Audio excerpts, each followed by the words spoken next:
Assalamualaikum warahmatullahi wabarakatuh. Perkenalkan, nama saya Vigo Muhajir Albarkah dengan NIM 1914015038. Nah, ini adalah video saya untuk melengkapi ujian akhir semester dalam mata perkuliahan English Language Assessment bersama Bapak Hadeli dan juga asisten beliau yaitu Miss Nina. Topik yang akan saya angkat kali ini yaitu teknik pemeriksaan tes hasil belajar.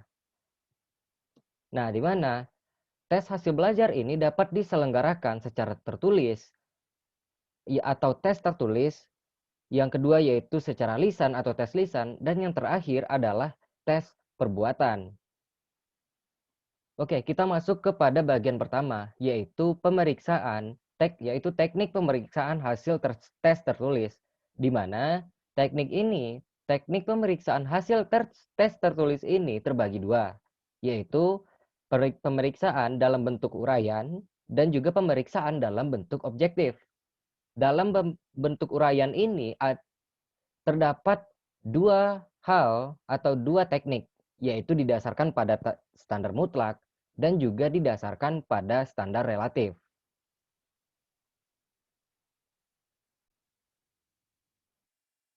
Oke, pada standar mutlak, pemeriksaan dilakukan secara individualis. Sedangkan pada standar relatif, pemeriksaan dilakukan dengan cara per kelompok. Selanjutnya kita masuk kepada teknik pemeriksaan dalam bentuk objektif. Nah, di sini hanya mempunyai satu teknik, yaitu menggunakan kunci jawaban atau didasarkan pada kunci jawaban. Oke, kita masuk kepada prosedur pemeriksaan tes uraian. Yang pertama yaitu berdasarkan pada standar mutlak. Nah, prosedurnya yaitu yang pertama membandingkan jawaban dengan pedoman yang sudah ada. Yang kedua, memberikan skor untuk setiap butir soal. Dan yang terakhir yaitu menjumlahkan skor yang diperoleh oleh individu.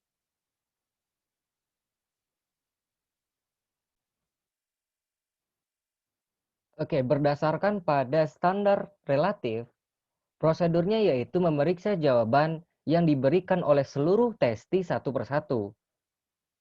Yang kedua, memberikan skor terhadap jawaban. Yang ketiga, mengulangi langkah tersebut dan yang terakhir itu menjumlahkan skor. Oke, sebagai contoh di sini adalah seluruh testi itu diberikan 5 soal. Nah, kita sebagai tester akan memeriksa soal nomor 1. Jadi kita cukup memeriksa nomor 1 aja. Oke, sebagai contohnya ada 5 orang testi di sini. Dan kita memberikan 5 soal. Yang kita lakukan untuk memeriksa jawaban tersebut adalah yang nomor 1 kita periksa dulu untuk 5 orang testi ini. Nah, selanjutnya diperiksa nomor 2 untuk seluruhnya, dan selanjutnya diperiksa nomor 3, begitupun seterusnya sampai soal nomor 5.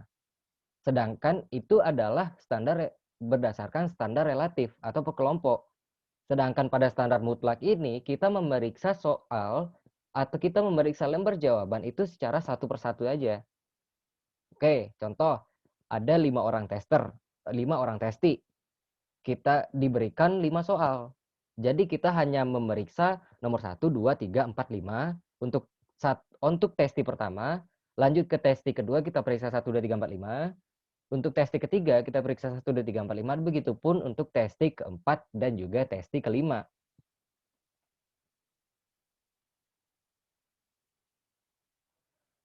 Oke, selanjutnya kita masuk kepada prosedur pemeriksaan tes hasil objektif. Di sini mohon maaf karena ada typo sedikit. Oke, prosedur pemeriksaan tes hasil objektif ini hanya satu atau tekniknya hanya satu, yaitu menggunakan kunci jawaban. Nah, di sini kita dapat menggunakan kunci-kunci jawaban sebagai berikut.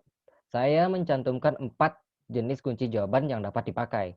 Yang pertama yaitu kunci jawaban berdampingan atau strip case, di mana jawaban-jawaban yang benar itu ditulis dalam satu kolom yang lurus dari atas ke bawah. Nah, selanjutnya yaitu kunci sistem tusukan atau handbrake system key, yang mana cara pengaplikasiannya adalah jawaban dari seluruh testi ini ditumpuk, lalu kunci jawaban atau pedoman jawabannya itu diletakkan di atas, lalu jawaban tadi itu ditusuk sampai ke bawah dengan benda tajam yang runcing. Contohnya seperti paku, besi, dan lain sebagainya. Selanjutnya kita masuk kepada kunci sistem karbon atau carbon system key, di mana prosedur dalam pengaplikasian ini, kunci sistem ini adalah yang pertama yaitu membubuhkan tanda silang pada jawaban testi. Yang kedua, jawaban dilapisi karbon. Yang ketiga yaitu memberikan lingkaran pada kunci jawaban. Nah, di mana pertama kita membubuhkan tanda silang pada jawaban dari testi. Contohnya ini biasanya diaplikasikan dalam soal yang objektif, begitu. Setelah testi itu membubuhkan tanda silang pada soal objektifnya ini, lalu kita meletakkan karbon di sana, di atas lembar jawaban dari testi, kemudian kunci jawaban itu diletakkan lagi di atasnya. Nah, jawaban yang benar lalu kita lingkari atau kita tandai, sehingga nanti pada lembar jawaban testi ini kita dapatkan mana jawaban yang benar dan juga mana jawaban yang salah. Selanjutnya kita masuk kepada kunci berjendela atau window key. Prosedurnya yaitu jawaban yang benar dilubangi pada belangko kosong, kemudian lembar jawaban testi diletakkan di bawahnya, lalu yang ketiga yaitu buat garis dalam lubang.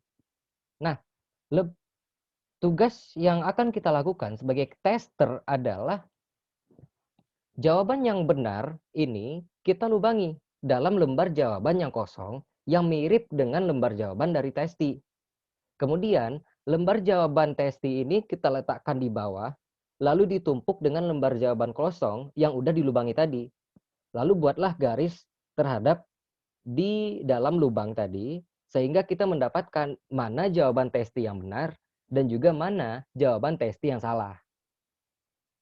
Nah, yang kedua, kita masuk kepada teknik pemeriksaan yang kedua, yaitu teknik pemeriksaan hasil tes lisan, di mana ada 4 poin yang akan kita lakukan dalam memeriksa hasil tes lisan.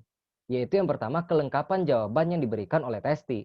Kita dapat memeriksa jawaban tersebut berdasarkan kelengkapan. Contohnya kita memberikan soal tentang apa-apa saja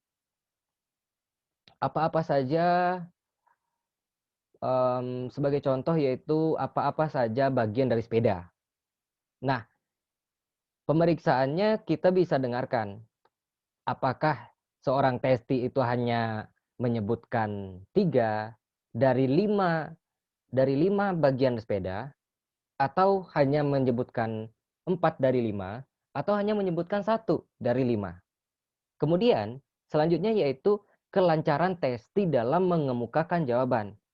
Nah, kita ambil saja sebagai contoh di sini adalah bagaimana cara membuat nasi goreng. Apakah testi ini gagap atau tidak lancar dalam menjelaskan cara membuat nasi goreng tersebut, atau testi ini justru sangat lancar sekali dalam mengemukakan jawabannya.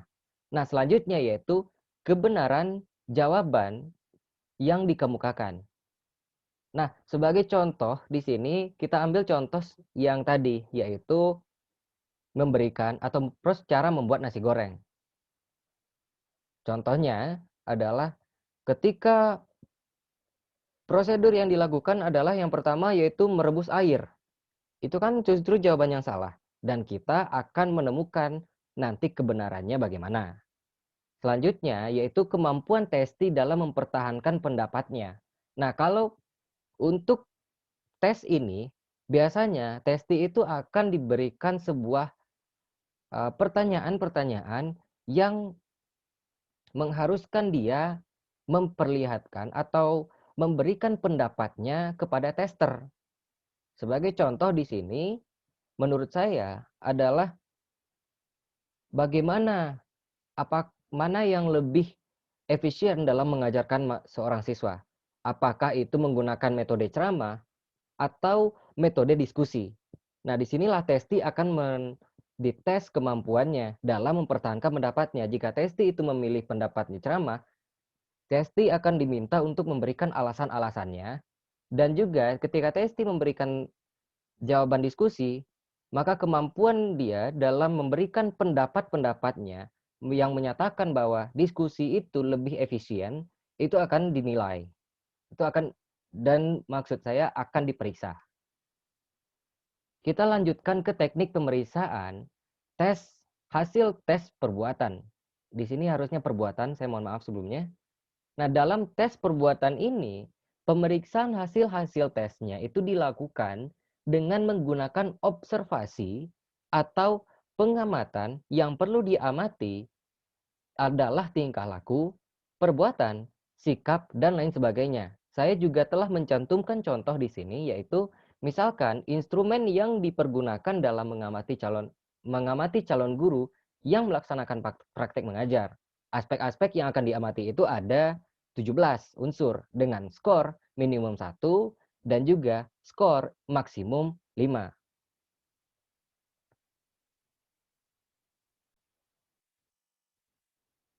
Oke, sebagai contoh di sini adalah ketika seorang tester akan mengamat testi yang merupakan mahasiswa dari UIN Imam Bonjol Padang yang melaksanakan PPL di suatu sekolah.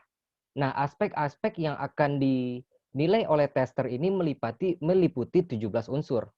17 unsur. Nah, nanti tester ini akan mengamati apa yang perlu diamati olehnya, baik itu tingkah laku, sikap, ataupun lain sebagainya. Cara berbicara juga termasuk, dan lain-lain sebagainya. Nah, kemudian tester akan memberikan skor minimum 1 dan maksimum 5 kepada testi ini. Nah, jika tester merasa setelah tester ini melakukan pengamatan terhadap, oke, kita ambil saja di sini yaitu tingkah laku. Setelah diamati, ternyata tester ini menemukan sesuatu yang aneh dari tingkah laku testi yang diamati. Maka dari itu, skor yang mungkin akan diberikan adalah sekian.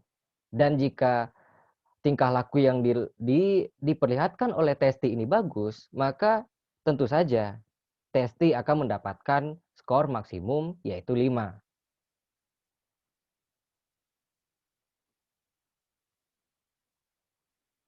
Oke, mungkin sekian dulu video saya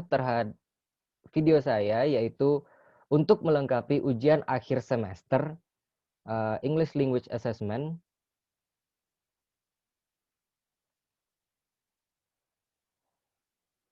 Saya Vigo Muhajir Albarka mengucapkan terima kasih atas perhatian dan mohon maaf atas kekurangan. Saya akhiri. Assalamualaikum warahmatullahi wabarakatuh.